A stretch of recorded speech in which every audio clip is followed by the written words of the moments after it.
What's up guys, Anders here with another Black Desert video. A quick heads up, the channel will be going through some updates this week, so you'll be getting a lot more content from me in the coming days. But today, we're going to go over the patch notes for this week's on Global Labs test server. Just came out today, but before we do that, I want to thank the supporters of this channel. You guys help keep these videos going, so thank you so much for the support. If you want to help out, you can do so by subscribing to the channel if you haven't already, liking or disliking this video, and hitting that bell icon. Bell is good, so please ding the bell to get notified when I upload my next video. I've also added a new tier to our YouTube Patreon, so if you want to make a monetary contribution to help keep the channel running, you can do so now for as low as $1.99 every month. Every bit helps as we continue to grow. And with that said, I'd also like to welcome our two newest Patreon members, Kimomaru and Asian, my man. Thanks again for the support, you guys. You guys are awesome. Now, as for this week on the test server patch, holy moly, guys, some really good stuff. Finally, the Thorn Tree Castle PVX mode has been added. The last time we heard about this mode was when Odolita was kind of teased 9 months ago on test server and eventually came out in Korea without this PVX mode. It took as long for this mode to come out on test server as for us to actually get Odolita, so that's crazy. It's not even final yet. They said that they're working out the kinks yet. It's a two-phase game mode. I think if you played Destiny 2, you probably are familiar with this kind of style. It's a 5-person party. You need to make that party before you enter. The party leader would just enter it, kind of like Altar of Blood, so think of it that way.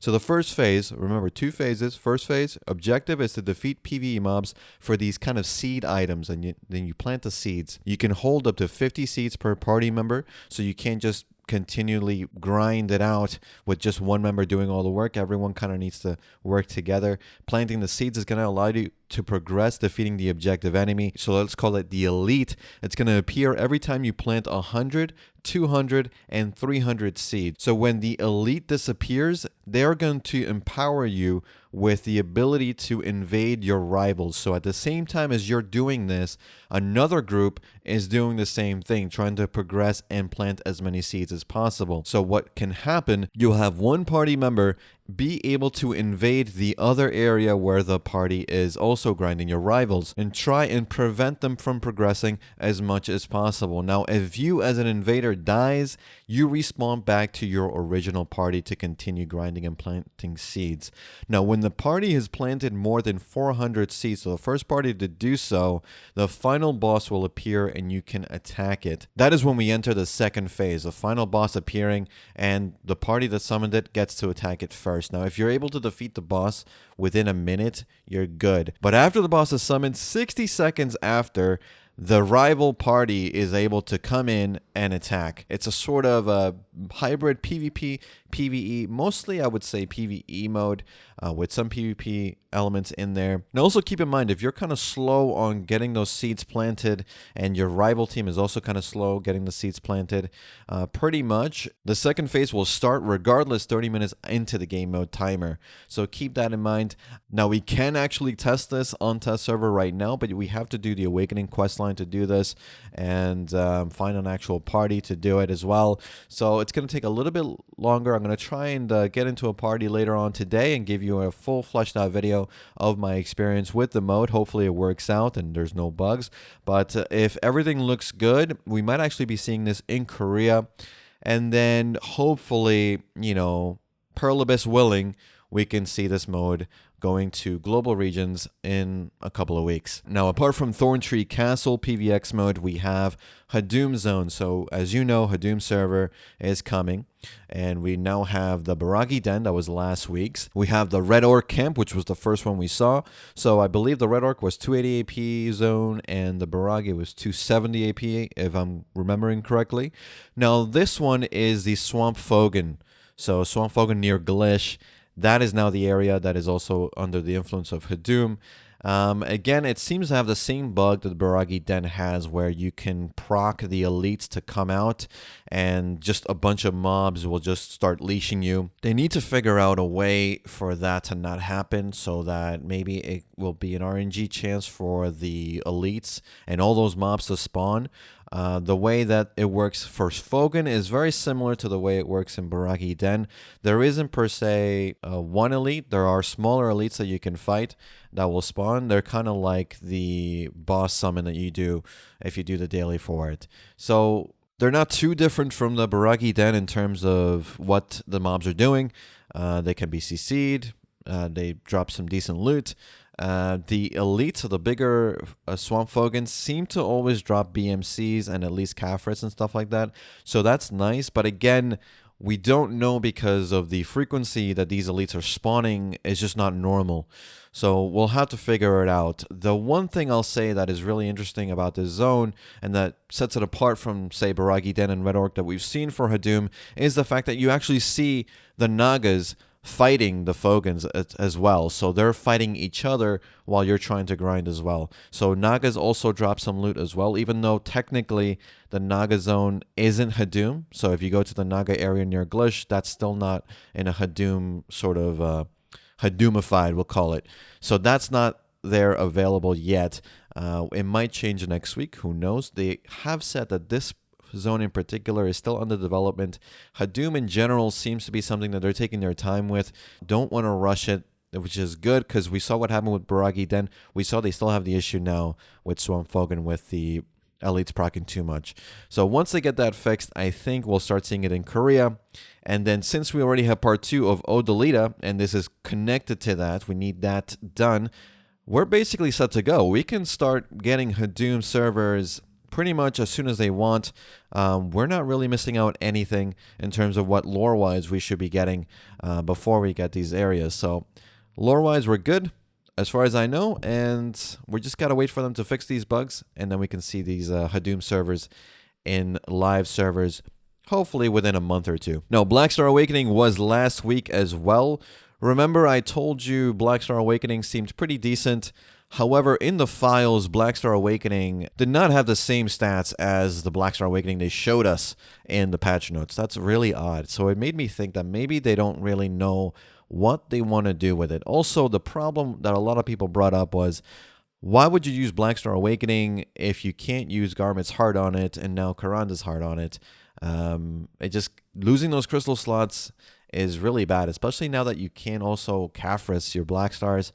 Kind of made it a really bad item to use for the most part. So now what they've done is, okay, we've heard you. This is great. Like, I love when they take feedback immediately, then the next week you see some change. So we're looking at Tet Blackstar, okay? So 2 AP was lost from the original Blackstar that we saw. 1 damage to all species was lost. We got -2 monster AP. So overall, if you want to say we lost like 5 effective AP in PvE. The good thing is we can now use Garmet's Heart and Karanda's Heart on the Blackstars, the Blackstar Awakening at least.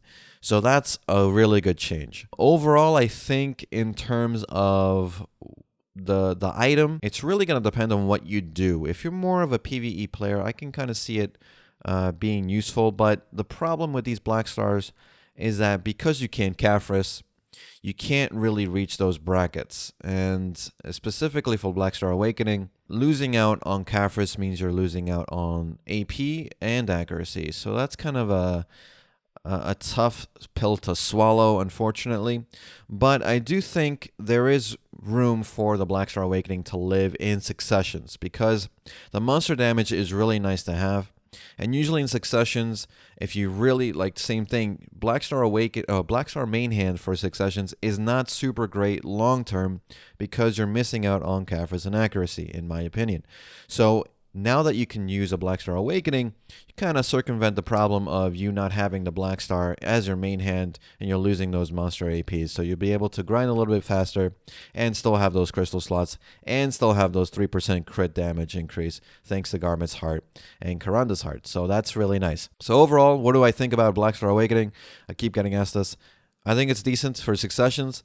I still don't think it's good enough to be used as a main awakening weapon if you are an awakening class. Now, apart from Blackstar Awakening, which I'm glad they took feedback, here's another amazing moment of Perlabez looking at feedback and saying, okay, we'll do something about it immediately. Orzeca outfit came out not too long ago and came out in Korea maybe a month ago. A lot of people did not enjoy the fact that female Orzeca outfit looks different than the male. Specifically, the eyes don't glow red, and why do we still have to have boob windows in armor? It just makes no sense. Not everyone wants to see boob windows. If we want to see boob windows, there's plenty of outfits in the cash shop to do that. So why is an in-game outfit also kind of modifying the outfit just for females in that way? Why can't we have a choice? So what they've done is they've added a quest line that allows you to change the female Orzeca outfit to look like the male outfit. So you have the image here with the Valkyrie.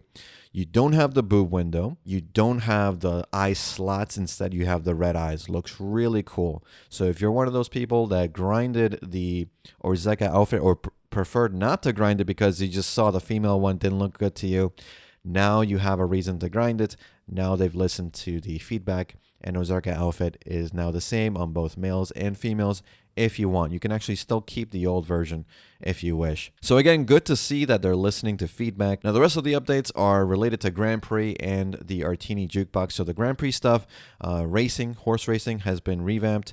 Now you're going to have a minimum of 5 participants and a maximum of 10. So that's good.